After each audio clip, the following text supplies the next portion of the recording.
Hey everybody, I'm Tom Vasel. It's me, Rahdo. We are glad you're with us today. Corner to Corner. This is the last Corner to Corner, I think, for the month of May in the fastest year of my life. You could have put a nice dramatic pause in there and really given everybody a bit of a fright. This is the fun. That's true. I'm sorry, let me redo that then. The joke doesn't work. As always, folks, as we start out here, if one of us is louder than the others, let me know, and I'll adjust microphones accordingly. All right. So, hey, oh, wow, a small game in front of you today. Oh, yes. I see 3D glasses. Yes. And they work really well. They really make the game pop. But the design on this, which is called Deadeye, is done such that if you don't have glasses or you don't like them, the art still works because it's this alien planet where there's just kind of a rainbow haze over everything. But then when you put them on, boom, it just comes to life. And I really like it a lot. I said yes to covering it because I just really wanted to try these out. But the game itself is really good, too. Kind of a Mad Max, post-apocalypse, always driving to outrun obstacles. Solo game, actually. All right, so I'm louder than you. All righty, well, that's easy enough to fix. Yep. All righty. Well, stop whispering. That's not helpful. We'll do a whole show where we just whisper the whole time. And then suddenly... Our ASMR episode. And then suddenly we scream halfway through, like Haydn's Surprise Symphony. No. I don't think people would appreciate that. No. Well, what a week, what a day. You know, I'll tell you what, I'm at the point now. I know that we have often in the past, we've complained about a lack of that there's just too many games coming out. Uh-huh. But now I could use a few new ones, I think. I mean, I still got a lot of cool new games coming out. In fact, I was just saying, I just played some very fantastic games this past week. Two games that are in running for top 10 of the year already. So that's pretty cool. Wow. Are you going to drop any kind of hint there? Well, one of them, the review goes up later this week, and it's a cooperative game. And the other is a competitive game, but it's a Kickstarter, so that's good. Yeah. All right. That's very oblique, I suppose. That was really kind of useless hints. You're not very good at hint dropping. I'll tell you after the show, actually. Okay, I'll wait patiently.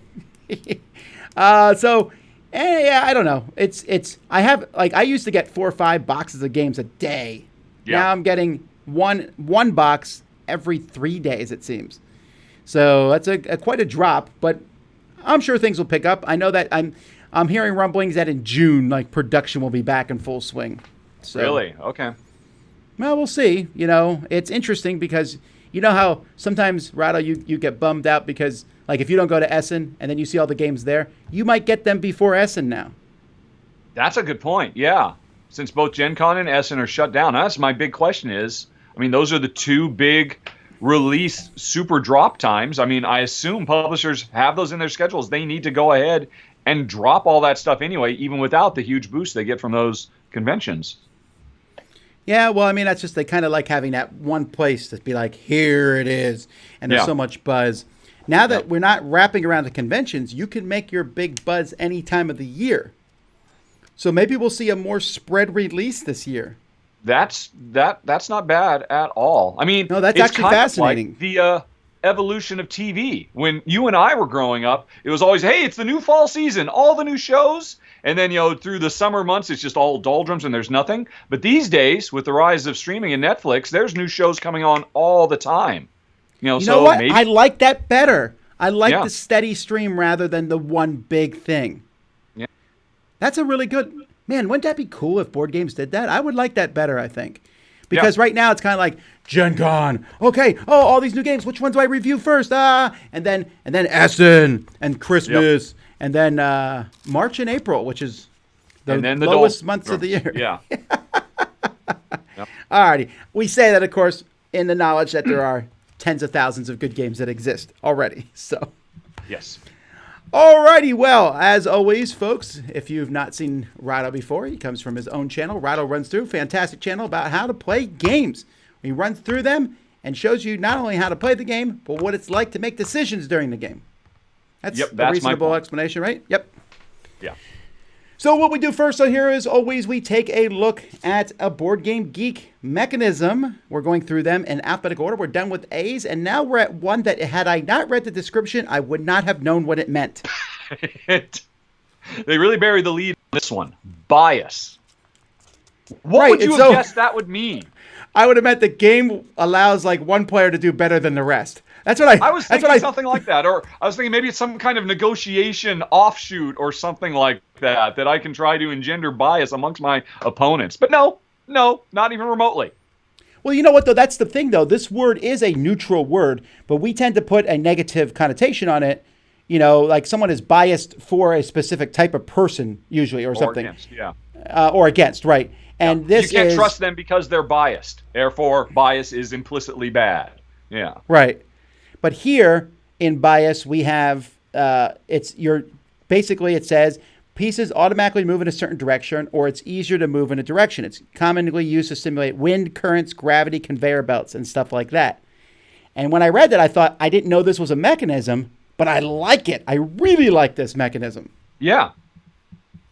I agree. So it says there's only 15 games. I already know this isn't true.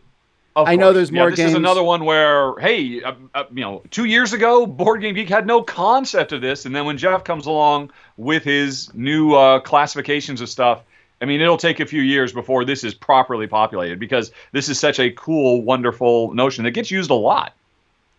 In fact, if you guys could think of games that aren't on this list at the end, let us know, and we'll talk about them. So that I've got one big one, a huge oversight that I think is maybe, from my mind, the best example of this period. But we'll talk about what people have noted so far. All right. Well, obviously, the first here we have is Robo Rally, and this is the conveyor belts in Robo Rally, and also the gears that will spin your robots. And they could be very deadly, or they could be helpful, and you have to take them into account. The game would be a lot more boring without them. Yeah. You know, this constant thing. Yeah, I know some people vehemently hate Robo Rally because of those conveyor belts and the unpredictability, but that's where the fun comes from. You know? Well, actually, I guess the unpredictability comes from your opponents pushing you onto or off the conveyor belt that you work so hard to get to or stay away from. Yeah. Then we got Mechs vs. Minions. Then number 2.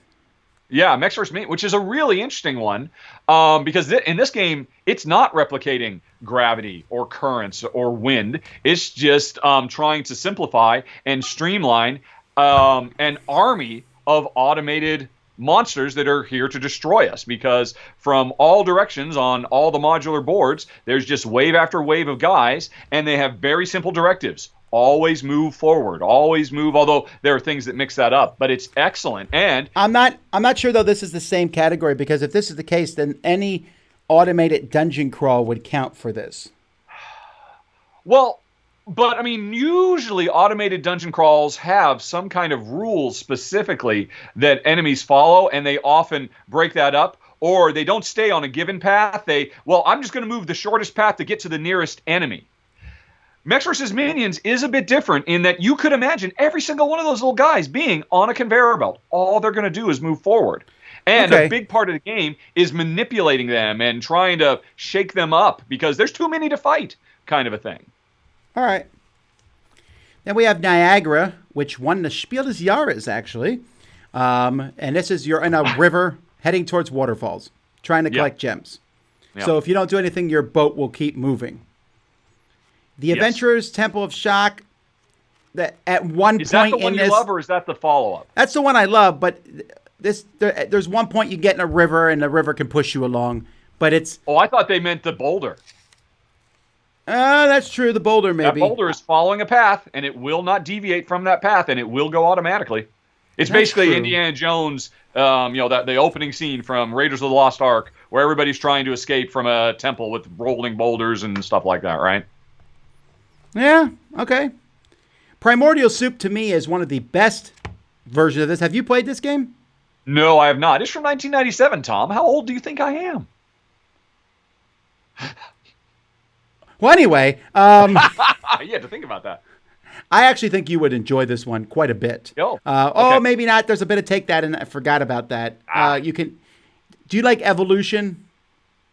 I love Evolution, and it breaks my heart that it has too much Take That in it for our taste, because it's so brilliant. Okay, so then you would feel the same way about Primordial Oceans, Soup. the sequel that just came out this year, wow, destroys Evolution. Oceans is so good. But that has nothing to do with this topic. But Primordial Soup, you have all these different amoebas. They're floating around, and there's a direction they'll move in. So you have to figure out, since you're being forced to move in a direction, are you going to try to evolve to go in a different direction, or you're going to start eating other amoebas of the other players, or other things that you can do to evolve around food. Really? I had no idea. That actually sounds really cool. It is, except for the part where you can eat other people's amoebas. So there's that. Now, that being said, you can keep spawning new amoebas, so it's not the end of the world. Your amoebas die all the time in this game anyway, so another player eating them isn't the worst. For me, when another player eats my amoeba, it's not so much that they ate my amoeba, it's that they're survived. That bothers me. Mm-hmm. So then there's a lot of games here that I don't know very much about. Octopus Garden, Perry Road in the Cosmic League. I played that. I don't remember enough about it. I'm sorry to say, whoever designed and published this, I have also played it many years ago, and I do not remember much about it. I think it was a pick up and deliver game where the entire galaxy is referenced by a single scale, and I move up here to this planet, then I move down here to this planet, and then up and down. I think it was something like that. I don't remember the automated movement. It was something like that. Yeah, I don't remember either. So, alrighty. So, give me the one that... Sorry, Perry Rodan fans. We let you down. Eric Summer likes it. So what's the game that was obviously missed? Let's see. Okay. I wrote 4 down that people said. So let's see. All right. Well, the more I thought about it, I've got 2. The big one, though, is Kepler 3042, which was published recently or Renegade picked it up. Here's the thing. It's a space colonization exploration game where, of course, we start out on Earth and we have to send our ships out to the far reaches of the galaxy and set up colonies and stuff like that. And the thing I love about that game is you spend a lot of your time dealing with the economics of the situation, building your ships and getting them going. But once you launch a ship, it starts going in the direction, in the vector that you set, and it continues on its own for the next 4, 5, 6 rounds, and you don't have to do anything with it. It actually, in a way that I can't think of any other board game, more properly represents the science of deep interstellar travel, because, I mean, the Millennium Falcon just wouldn't keep burning its engines forever. Sooner or later, you stop because you're going fast enough and you can just drift. That's the point of space. And it's really a cool feeling. You get all the stuff up, you launch, and now I know I can figure it out. In 5 turns, it will reach the planet. And so I've got 5 turns to be prepared for that. But the ships are, and multiple players do this. And we just send our ships off like arrows that just fly out into the galaxy. And I thought that was so cool. I really liked it a lot. And there's no two ways about it. We, as the players, get to choose what the bias is. But once you launch those ships, they're on their own. Okay. What's your other one? The other one... I don't know. This one maybe is a stretch. I love Legends of Andor, and it's another thing where monsters are coming in, and the monsters have to follow paths. They've got very clear paths, and it's all about you manipulating them on the paths, forcing them to skip steps or jump from one branch to another. And the thing is, they will automatically move every round like clockwork. They always just move to the next step. And a big part of the game is untangling the spaghetti of sometimes ones are faster than others, so they hopscotch over each other. But a big part of that puzzle is managing a whole bunch of creatures with a very specific bias. Okay. What are the audience? There's a lot of games about that, like Project Elite. The enemies come in and... there's a lot of games where the monsters move. Oh, man, I can't wait. Project Elite is almost here, Tom. It is? Wait a minute. Yes. Cool Mini or not, I believe people are starting, the new 2nd edition from Come On. It's here. It's here very, very soon. I've been waiting for 3 years. I'm going to play it live. Okay. Anyhow. Oh, that's excellent. If I were there, I would come and play it with you. I love that game so much. All right. So here's what people said. So this is the minorest of spoilers. It's not really a spoiler, folks, because they show it in the previews. And that's the expansion to 7th Continent. Oh. In the expansion for 7th Continent, at one point, you're on a raft going down a river. That's not a spoiler, really. The river keeps you moving. It's a good one. Chocolate Factory has the stuff moving down a conveyor belt. That's true. I guess any conveyor belt game then, wouldn't it? Because, it's not like, we have to flip a switch and things go. Things go on their own, and you're just trying to manipulate that. That's a good point. Then the one I was surprised I didn't even think of was Zulkin. Yes. The gears move, right? You can't do anything about it. Like literal clockwork. You have no choice. Once you put that guy on there, he's on his way. Yeah, I'll buy that for $1. And then some people mentioned Selenia and Black Angel.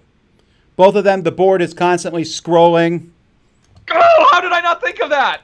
Well, I didn't think of it either. It's obvious when you know. The entire board is one gigantic conveyor belt, and it's awesome in both those games. We are giving you folks so much geek gold, all right, that you can go get. Yeah. Somebody, that's easily 7 geek gold you will earn if you go and add all those to the database. Because Board Game Geek is our database. It's the Wikipedia of board games. Somebody go get that gold.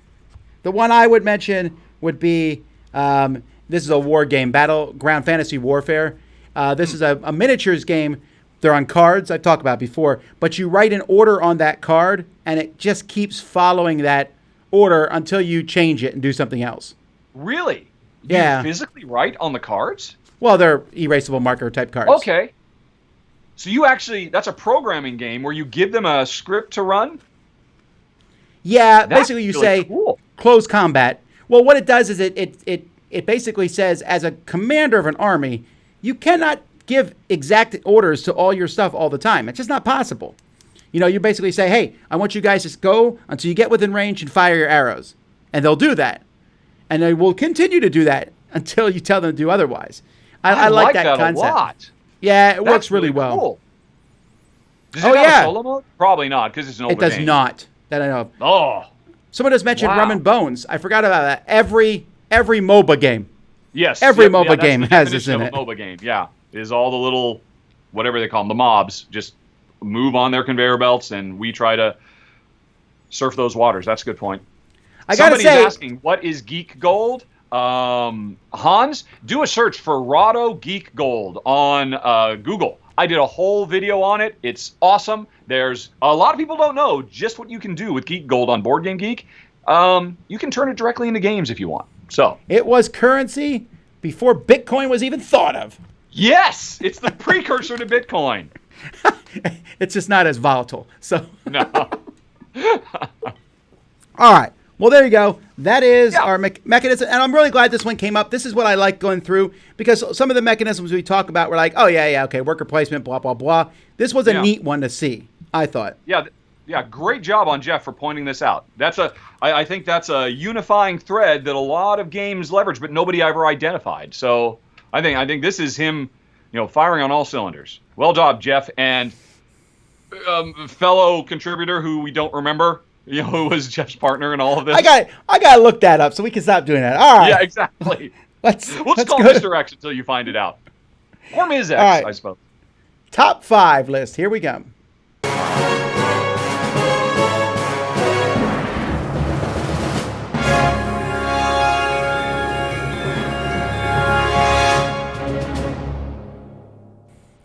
All righty. You guys give us some selections for a top 5 list. I'll pick 4 of those. Give them over to Rahdo. He'll pick one of those, and then we will argue. And Rahdo will pick a very esoteric one and say, this has to be the list. Please give it to me. And then I'll say, fine. Because I'm in a good mood. Falling into repetition? Are we developing? And I always say, I think it's my 2 o'clock mood is what it is for me, because it's 2 in the afternoon here. And at this point in the day, I'm kind of like, I've already done all the stuff that you're like, got to get this done. And meh. Oh, okay. That's a long one. Let me write that down there. You're very kind not to actually call out which ones are the meh. You just let it go. So no one has to feel singled out. Oh, okay. Wow. That was a hard one to write down. All right, let me... let's see. Okay, I don't know if that one's possible, but I'll write it down here. Let's see here. Ooh. Oh, no. Some of these are like... Some of these folks are too big. Like someone said top 2-player games. That's way too big of a category. Yeah. All right, I'll write that one down, but that might be a hard one to do, Plus, too. big ones like that, chances are, if you do a Google search, both you and I have already covered that in an official top 10 anyway. All right, I got them. These are weird this time, so I don't know which one's going to pop for you. The top 5 most visually immersive game boards. Ooh. The top 5 games based on a fictional city. Okay, we already did actual city. Oh, that's right, because you misunderstood, I think, from a previous one. Right. Hey, someone wrote down top 5 up-and-coming game designers, and the top 5 desert-themed games, not dessert. Even if they meant dessert, they wrote desert. All right, then. There you go. That's a tricky one. Although, if you want to do dessert, you can have a 5th option here.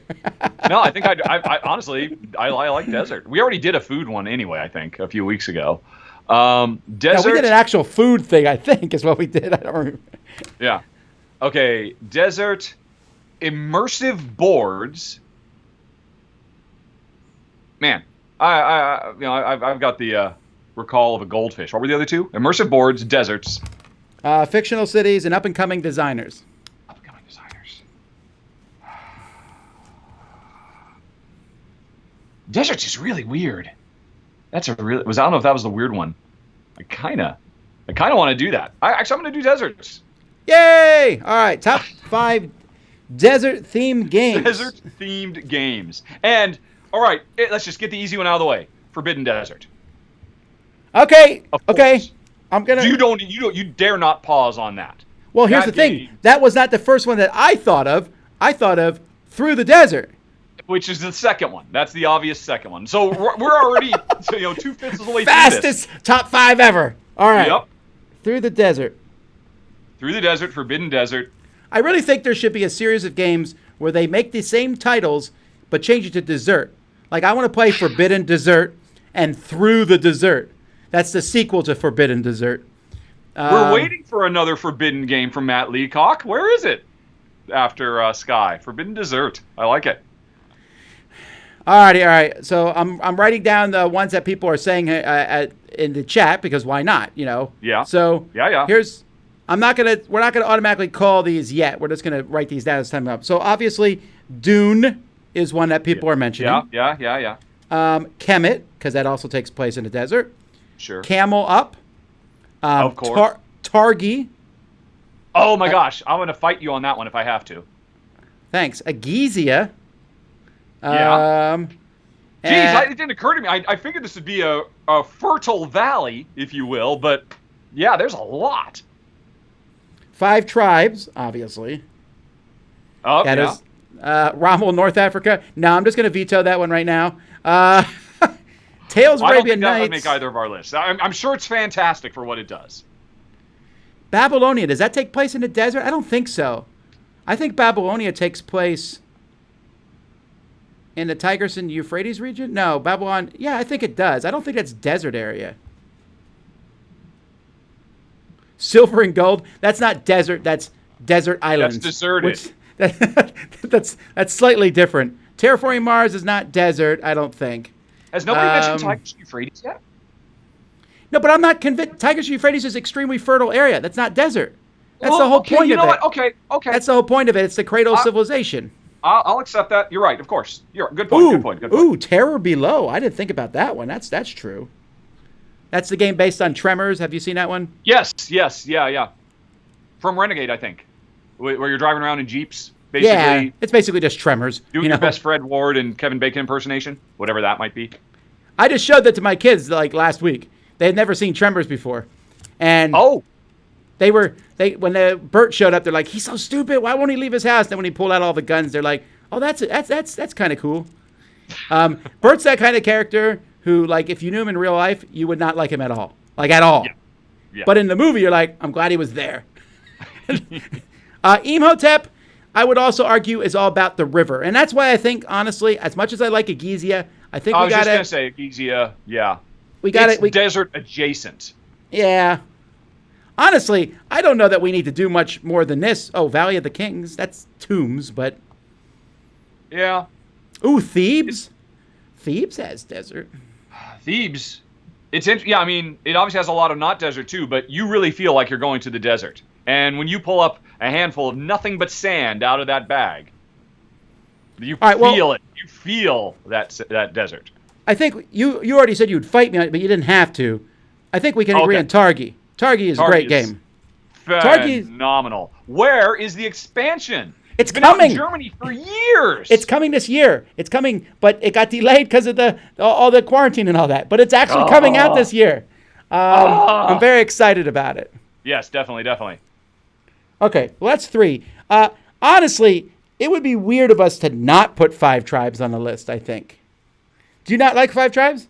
I thought 5 Tribes was very, very cool. I mean, I love Moncalas. Is it really that deserty? There's oases in it. I mean, the only place that those can be is in the desert. But I mean, it doesn't feel like it's about the desert. It feels like it's about the people. All right. I mean, don't care that desert, strongly. or Forbidden Desert. I mean, you feel that sand getting in all the bad crevices. You know. This is why I don't go to the beach, ever. I like my chlorine it gets filled everywhere. Now you're ruining it. Oh, you know what? I did see somebody mentioned terraforming Mars. Yeah, I'm gonna veto that. Mars is not a desert. It has to be Earth deserts. It's just not. No one calls it the desert. I guess I should say nobody, but it's not like. I think people will when they start living there. Yeah, well, that's still at least 5 years away, right? Yeah. Amun-Re. Oh, Amun-Re has a lot of desert in it, but it also has a lot of oases and green spots in it too. Yeah. Well, to me, that's what this has to really feel like it's all about the desert as opposed to just being in the desert or near the desert. You know, and then through the desert, I mean, yeah, I mean, all those camels coming up there and just trying to chop up the desert. I mean, so you care about the desert. I have to admit, I've never played Dune. Is Dune really about the desert? Yes! Oh my word, yes! There's sandworms in this whole thing, and Are you excited enough to nominate Dune? I really am. I mean, I feel like that's the whole point is it's a desert planet. Arrakis is a whole desert planet. Have you not seen the movies? Or read the book? I will kill him! You know, I can do my fair share of quotes. My name is a killing word. I get the basics.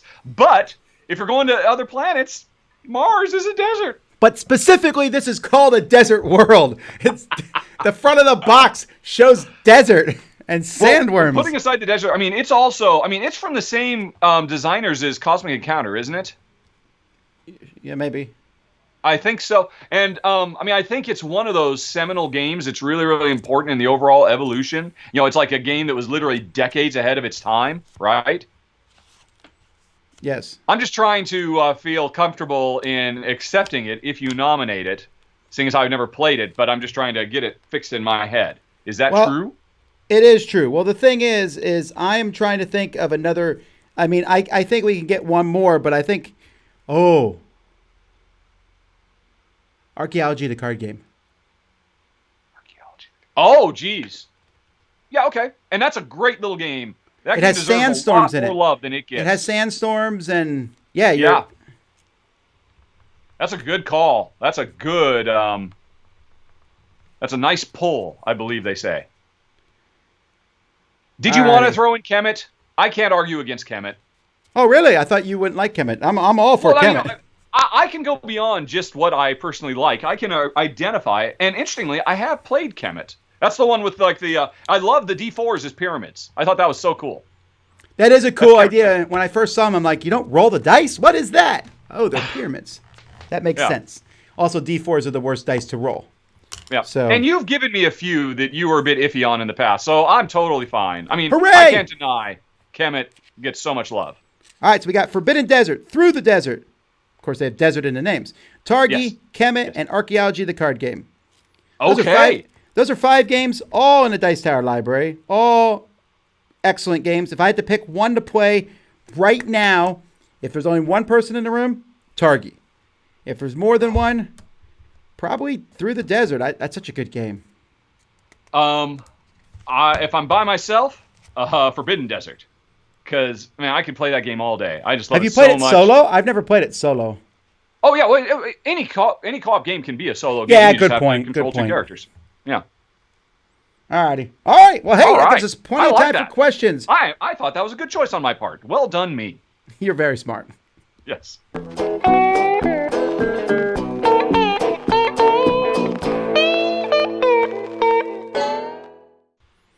All right, folks, it is question time. Do you have a question for us? Let us know, and we'll go through them as much as we can. We got 30 minutes, so that's at least, I can't keep making the same joke. So it continues to be true. That's true. Last time I said it, then we answered like 3 questions. Yep. 10 minutes per question. We will set the record straight on whatever. Todd. Todd said Fog of Love. It's a desert for me. Come on, Todd. No.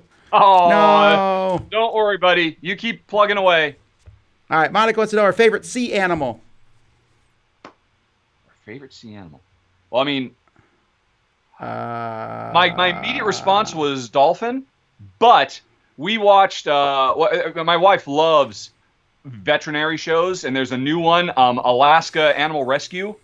And the episode we watched last night was almost entirely devoted to our little baby 2-day-old otter that they rescued and grew to full adulthood and let go. And that otter, we all fell in love with that otter. So you can't go by baby. You go by baby anything. Oh, then you say the otter, and I'll say dolphin. There we go. Then we got it covered. All right. There you go. All right. William wants us to predict the future. Will 2021 be an overly crowded new game market? I don't know that it would be overly crowded any more than it already is. It's impossible for the market to be overly crowded as long as board games keep growing as fast as they are, right? I mean, it's overly crowded if there are not people to buy the games. That's when crowding comes in. Just because we, as board game geeks, have this crazy obsession with, we must play every single game that comes out, it seems overcrowded to us. But no, I mean, we're still making huge leaps and bounds. It's becoming more and more part of the zeitgeist. So I don't think we can overcrowd the market at this point. But that's just a cheap diversionary tactic to not actually predict the future and be wrong. But you have a tendency to do this, so knock yourself out, buddy. Yeah, my tendency's awful, though, because I went back and watched my top 10 predictions for 2020, and one was like, the conventions this year will be bigger than ever. I feel like that may have been wrong, slightly. I don't know. Like, I know what William's asking. You know, he's saying basically, hey, is there going to be this sudden, everyone has to make up for lost time? I'm going to go with and you can also say there's a whole bunch of people stuck at home and our designers going overtime now, and there's going to be a lot more just fertile ground for stuff. There's a lot of reasons. My expectation would be no. I hate to be a downer, but I think the economy is still going to be recovering for a long time. And that's going to affect everybody, including board games, when it boils right down to it. Let me temper that by saying, even though I don't think it will be an overly crowded new game market, I think there will be plenty of amazing games. Yes. If only because I can just look at the Kickstarters that are going on right now that are going to be coming out in 2021. So there's a lot of cool ones. So don't feel like there'll be nothing new. Yeah. I mean, I was in the video game industry for 20 years, and it was definitely a truism that in times of financial uncertainty and economic downturn, being in the entertainment industry is always one of the safest bets because people will always seek out entertainment to take them away from their woes. And I guess that probably applies towards board gaming as well. All righty. Greg wants to know, do you like games with printed paper currency or money tokens? Now, obviously I like tokens over paper, but let's make this a little trickier.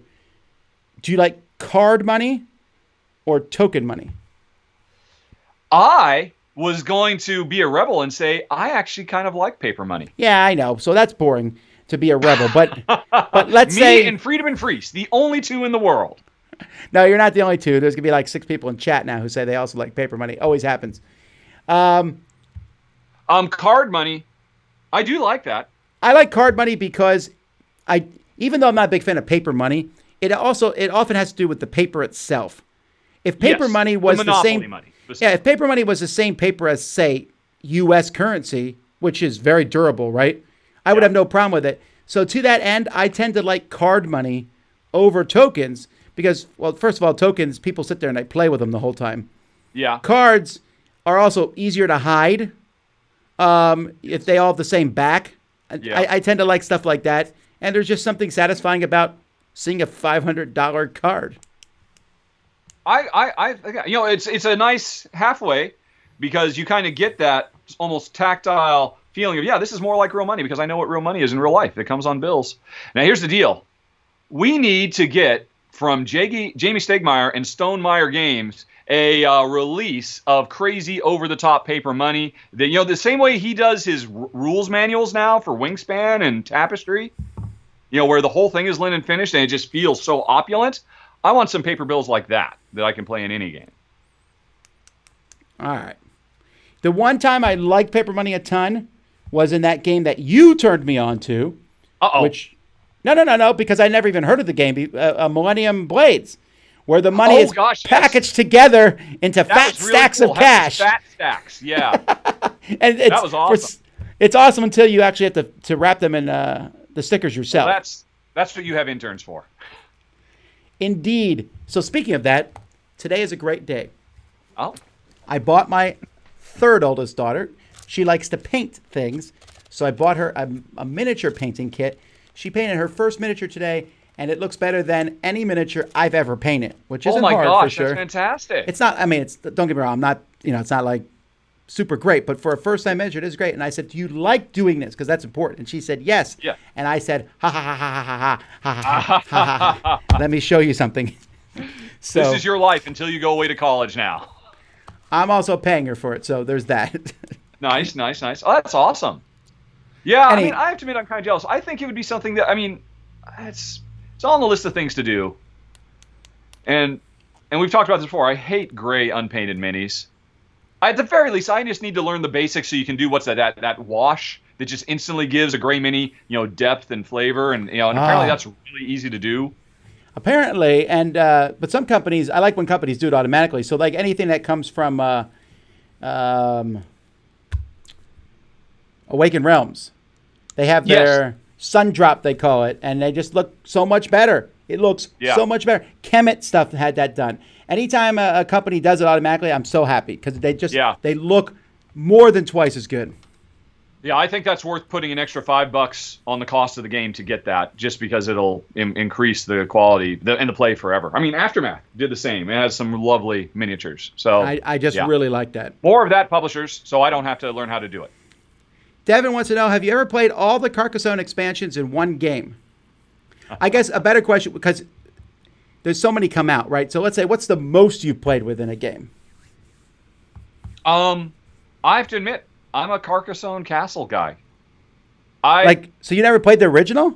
I have played the original. I played the original. No, I was introduced to Carcassonne Castle, and we loved it. It's still one of our favorite games to this day, but it's 2-player only. And eventually I thought, well, I guess I should try the original. And I thought, yeah, this is okay, but it's so inferior to Carcassonne Castle that I think I still own it. And that box probably has not been opened for 8 or 9 years. I don't even know what's in there. Probably don't want to look. I've played with probably 10 expansions at once. Wow. However, I only did this with my wife. Catapult? Yes. I only did it with my wife because I didn't want to have other people involved. And I found online somewhere where they printed out a rule book that had everything in it, but it was essentially draw a tile.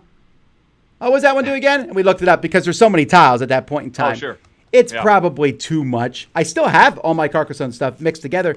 That is not in the Dice Tower library. That's in the Tom Vasel personal collection. Just all my Carcassonne stuff because you can't put it in the library. It's too much. Yeah.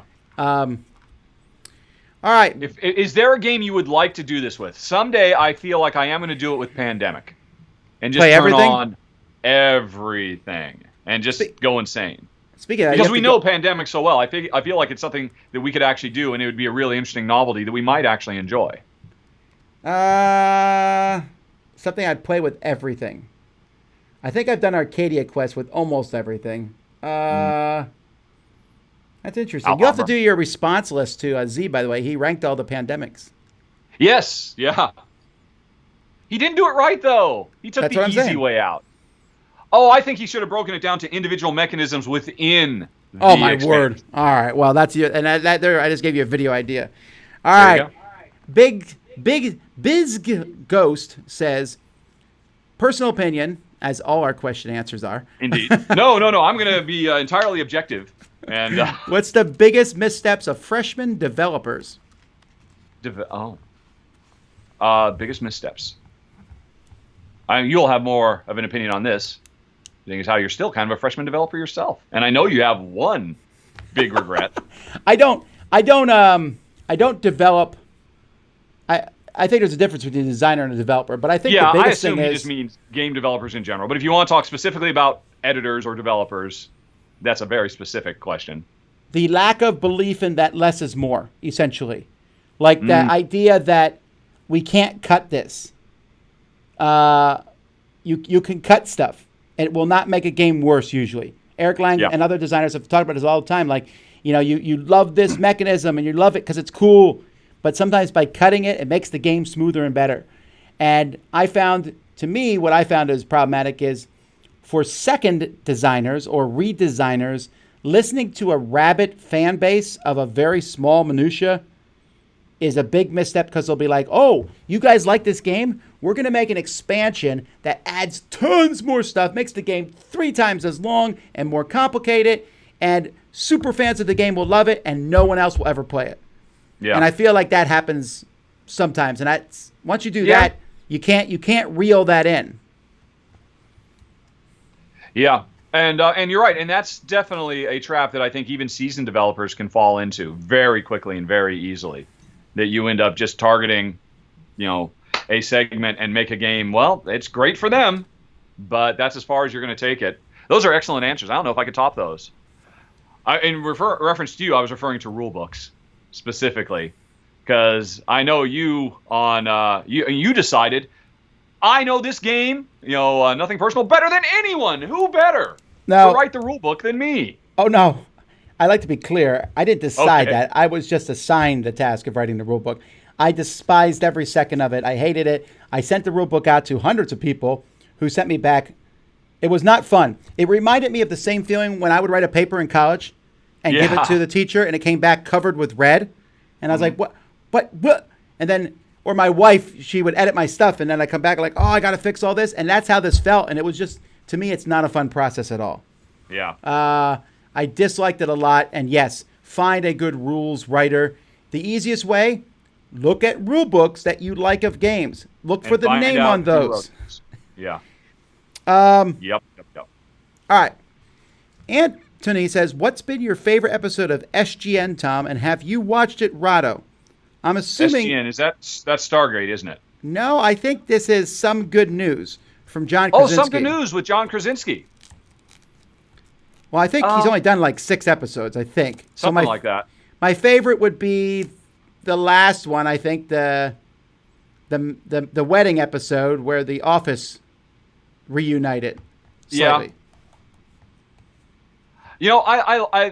I appreciate what he's doing. I think it's great, and I especially like the fact that he gives shout-outs to other people that are already doing it, and he's very conscious of not trying to steal the limelight because he's a big celebrity and he is kind of the 500-pound gorilla in the room. And in fact, there's lots of people, and he gives shout. I think that's great. Honestly, I've watched the first couple, and then I unsubscribed because I think they were a bit. Saccharine is the wrong word, but oh man, we're going to be so happy here. And I don't know. I guess maybe it's, it was a bit overwhelming for me. Wow, that's really, really sappy if Rahdo thinks you've gone too far. Yeah. All right. I appreciate he's doing it. I think it's fantastic, and I love that he gives shout-outs to everybody else too. All right, here's an interesting one. What's your favorite childhood vacation? Oh, for me, I don't know if you've ever seen National Lampoon's Vacation, the first one, Chevy Chase, Beverly D'Angelo. Indeed, I have. Yes, my parents at one point decided before the movie came out, we're gonna drive cross country from California to Florida so we can go to Disney World, and pretty much almost every single thing that happens to the Griswolds happened to us at one point or another, not necessarily in the same order. And please say the dog thing didn't happen.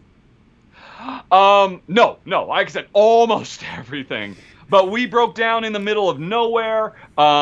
We drove hundreds of miles out of the way. I think it was to go see Carlsbad Caverns, and when we got there, it was closed, and that precipitated a meltdown. And I remember at one point we were in Florida and we'd had a flat tire and we were on the side of the road and the replacement tire rolled down into the swamp and I had to go get it. And my mom, to this day, tells me how terrified she was I was going to get eaten by an alligator. Just so many insane things happened. We got kicked out of Reno as a family. It's like, wait, I want to reverse this. You got kicked out of us? You got kicked out of Reno? Yeah. Specifically, it was very late, very tired of driving, and so I think my dad, we just pulled into one of the casino parking lots, floor 6, way in the back, and we were in a station wagon, just like the Griswold station wagon, huge thing, and we just bunkered down for the night. And 3 o'clock in the morning, security guards, I don't know how they found us. They found us and said, "Okay, you're gonna have to leave." And so we were just all just barely groggy, and we're like, well, I guess Reno doesn't like us. So, yeah, it was a nightmare. Oh, and the crazy in-laws that we stayed with. It didn't go quite as dark, again. I'd like to point out that someone asked what your favorite childhood vacation was. I have to look back on it, and it's just, now it's just, I can't believe all that stuff happened. At the time, if you'd asked, I doubt it would have been. But now I look back on that with great fondness. Alrighty. Well, I have nothing to say now after that. Okay, for me it was Idlewood Park, which is in West Pennsylvania. Okay. That was fun. Never mind. All right. Are you reading any books currently? I'm sure you are. I'm reading currently a book called The Long Way to a Small Angry Planet by Becky Chambers. It was a Hugo Award winner, so I don't know much about that. It's about, I'm not far enough into the story. It's about a young lady who joins a ship that drills wormholes into space. So. Oh, that's very cool. It sounded interesting enough that I'm trying it. And so far, so good. I am rereading the rulebook for Yinsi because that's all the reading I do. And so, what? Oh, never mind. Keep going. I was going to ask you about a game. I was just going to... So here's the deal. Growing up, I used to be such a bookworm. My mom said I missed my entire childhood because I had it behind the pages of a book. And, and when we lived on the boat, I had nothing to read but my parents' books. So I learned so much from Catch-22 and the collected works of John Steinbeck. And I went off to college, and I was still such a bookworm. But I found all the newest, hottest books that were coming out. I couldn't afford to buy the hardback, and I didn't want to wait to get it for free from the library. And in the University District of Washington, there was a bookstore that rented hardback books for people like me who were so desperate to read the latest Ken Follett novel or whatever. And I would rent books. But when I got into the video game industry and started just crunching for years at a time, it just slowly fell off. And I thought, well, you know what? Sooner or later, someday, I'm not going to be crunching for 50 weeks out of the year, and I'll get to start reading, which is my first love. And what do I do, Tom? What do? I finally get out, and I come into this industry, and now I spend all of my free time reading rule books. Either one's for games I'm about to play, or because I'm evaluating rule books to see if I want to cover a game that a publisher wants to send me. The last book I read was years ago. I got a gift e-reader, a little portable one, and I thought, oh, this is really cool. Okay, this is some cool new tech. And I read The Road by John Cormack, and it was amazing. Obviously, insanely bleak, insanely depressing, but I was so in love with it. And I'm like, oh my gosh, this is it. I'm going to start reading again. I'm going to carry this with me everywhere. And I was reading something else. I don't remember what, but I had a business trip, and I was waiting for the carousel for my luggage to show up, and I briefly put it down to go get the bag, and when I came back, it was gone. And I haven't read anything since. That's my thief story, stole not only your book but your love for reading. All right. Exactly. How tragic is that? Oh, anyway, you talk about rule books. I just got a board game in the mail called Dungeon Universalis. I think, yes. Oh my gosh. Yep. Okay, I looked at that one. The box is the same size as Gloomhaven, but it's like he was like, Isaac, put that much content, we could do more. There's multiple rule books the size of like RPG books. It's essentially an RPG in a box. I don't know if I'm going to get to it because of the immense amount of rules involved. I think that's how, Tom, that's how we'll know we have finally arrived. We've reached the true pinnacle of our current profession when we hire full-time professional rules readers for us. That would be an awful job, though. Hey, yo, $20 is $20, you know? All right. Has anyone here ever planted a vegetable garden? My wife has. We actually did one a couple of weeks ago. I'm about to go out and take some pictures to send to all my backers. But yeah, that's her. I have nothing to say about that. All right. Favorite 007 movie? Oh. Maybe it's From Russia with Love for me. Honestly, GoldenEye was criminally underrated. GoldenEye is such a fantastic, it was such an amazing introduction to Pierce Brosnan. It did everything well. There's that one moment when he's in the middle of a shootout in some Russian location and he's hiding behind a pillar, and there's a gunshot. It's exposed the pillar and there's like a bunch of marble, and Brosnan just goes like that. And that was just such the epitome of cool, calm, collected stuff. I loved GoldenEye, and it was had such promise for him as the new Bond, but then they just got worse and worse and worse and more silly, so that by the end he's surfboarding a tsunami, and somehow they thought that was a good idea. But in retrospect, it just makes GoldenEye so much better. Also, Casino Royale, the first Daniel Craig, that had to be one of my first introductions to, wow, what can you do in a cinematic setting with parkour? That whole opening sequence where the villain is just doing all this amazing stuff, and Daniel Craig is just smashing through walls like the Hulk. So I love that one. But I don't remember which one it is. I'm pretty sure people asked what your favorite was, not a ranking list here. I know. I'm narrowing it down to 3. I feel like that's what was said. I don't remember which one it was, but it was a Roger Moore one, and it was. After he'd done all the really insane, crazy stuff with Moonraker, he had one where it got back to basics. And I remember there was this one sequence where he was chasing a car, and the car was having to go back and forth up these winding Italian roads or something. And Roger Moore was just having to run in a straight line to catch him.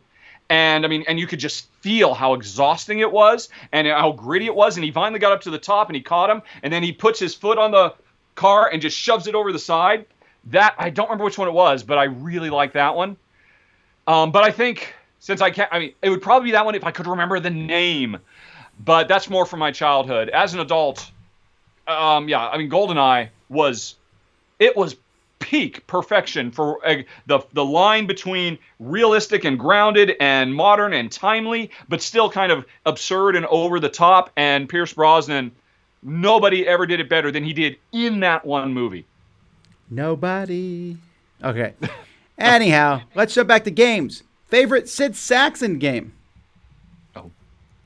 So the easy answer here is probably Acquire, but I was going to say that's the only one I played. It might not be the only one you've played. Are you sure? Go on. Well, let me quick pull up Sid Sackson here as a to the Board Game Geek.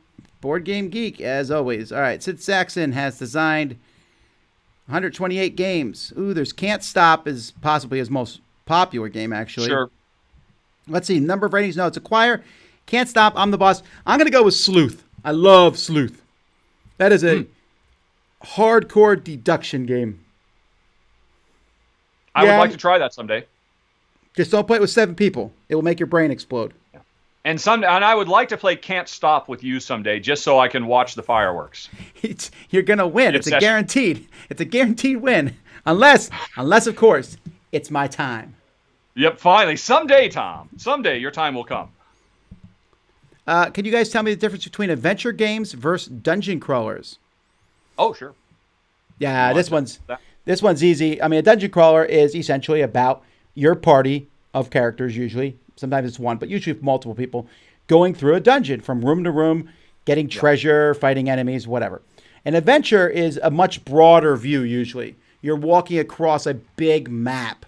And things will happen to you across the map, and you still might go into dungeons in an adventure game, but it's more of a macro look at the genre. Yeah, that's what I was going to say. It's all about the scope and the scale. If you go on an adventure, you got to think, the journey in Lord of the Rings. That is an adventure because you journey from place to place, and you have lots of stuff along the way. I guess a dungeon crawl is kind of like a hyper-focused adventure, but it feels like a very different thing because it's just all about this one moment in time representing, maybe a couple of hours of of the lives of these people trying to stay alive. Whereas an adventure game is epic in its scope and its scale. You will travel from one side of a continent to another. You will have stirring moments of love and epic betrayals, and it's all about the big over the top stuff. Runebound and all the rest of it. Those are adventure games. Sometimes it's hard to classify a game. Like, I'm sure people might argue with me here, but I would argue that Gloomhaven is a dungeon crawl rather than an adventure game, because even though there is things that happen between dungeons, they're more like a setup for the dungeon rather than an actual dungeon.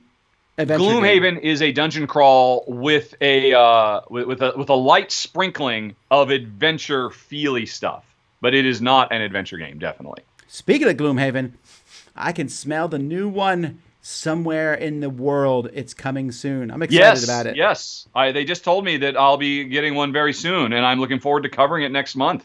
I'm really pumped about it. I'm very excited too because Jen and I, we had taken a break from Gloomhaven. I hadn't played it for over a year. And then, they sent me the Frosthaven prototype so I could cover it when it was on Kickstarter. And I'm like, oh my gosh, I can't do this. I have to finish Gloomhaven. Because we were like 3 missions away from finishing the main storyline. Turned out, nope, it was a surprise. It was more like 6 missions. And so we had to do this marathon so we could finish the story before we play Frosthaven. And then we get Frosthaven and get the new characters, and they're so much more complex and heavy than what was in Gloomhaven. And I liked it, but my wife's like, oh my gosh, this might be too much. So I'm very much looking forward to kind of taking a step back with Jaws of the Lion and just like, you know what? Let's just have a nice, gentle reintroduction to Gloomhaven. I don't even know my way through it. I've deliberately kept my knowledge of Jaws of the Lion down. Like, I don't know how much, quote unquote, how dumbed down it is. I haven't really looked into it. Do you know? As I understand it, there's a couple dozen missions. It's not as big as regular Gloomhaven. And the missions start out very simple. And with every subsequent mission, another feature of the game gets turned on. So by the time you have finished this campaign, this mini campaign, you are playing full on Gloomhaven and you're ready to jump up to the main games. Man, I'm telling you, as soon as this comes in, I'm playing it. I'm really excited about this. Maybe you will play it with your coworkers for a change as well. I'm sure they'd appreciate it. Maybe. And had it been any other year than 2020, that would have been a whole lot easier to say, right? That's a fair point. Yes. Okay. Okay, but it's a good day. All righty. Let me see if I can find a question we can answer in 2 minutes. All right. Oh, we've got 2 minutes. Yeah, okay. Yeah, this hour always goes by really fast. Yes. Okay, there we go. If your hometown contacted you about naming something after you, street, building, etc., what would you want it to be? If Knights Landing, California wanted to name something after me. I would be weirded out, first of all, but I would pick a park or a playground. I don't even know if it exists because I haven't been back to Knights Landing, California for 40-some years, but I have very fond memories. There was a boat launching ramp there. And I don't know if the town's named boat launching ramps, but that has a lot of meaning for me, and so I would love that. That's fine. That is an excellent answer there. Boat launching ramp, ham. There you go. And people come to launch their boats like, why is this called the ham ramp? What does this mean? The ham ramp. Okay, well, all right, folks, there you go. So lots of things coming up in the future. Rahdo, what are you doing on your channel coming up?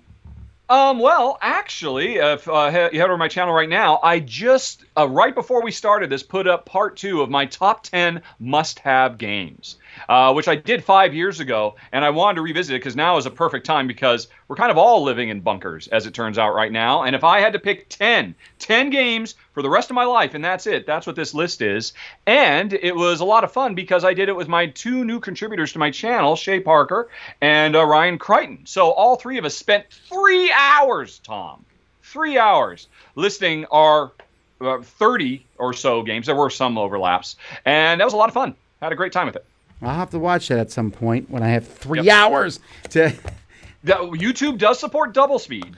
They do. I try not to do it so that when I meet someone in real life, I'm not thrown off by their voice. There have been some people, though, who are so slow, I did it for sure. Yeah. Okay, so from us, folks, tomorrow we're doing crowd surfing, where we take a look at the newest things. Thursday, we're going to be taking a look at all the Spiel des Jahres winners from the last 41 years. And we're going to do a... Oh, wow. We're going to do What about Kenner? Just only focusing on the Spiel and ignoring the Kenner Spiel? Just this particular one. Just all the Spiels. 41, double elimination, 41, tournament bracket. And we're going to see which one comes out ahead. That's a great idea. We're going to also see if we can get it done in a reasonable amount of time. So, yeah. All right. And then, of course, our daily chats every night. So, 9 o'clock. Hope to see you then. That's it, folks, for this time. Thank you, Rahdo, as always. Thank you, everybody, for watching. And we'll see you next time. And we'll see you next week on my channel. That's right. Same corner-to-corner time, but different corner-to-corner channel. Until next time, I'm Tom Vasel. I'm Rahdo. Have fun gaming. Bye.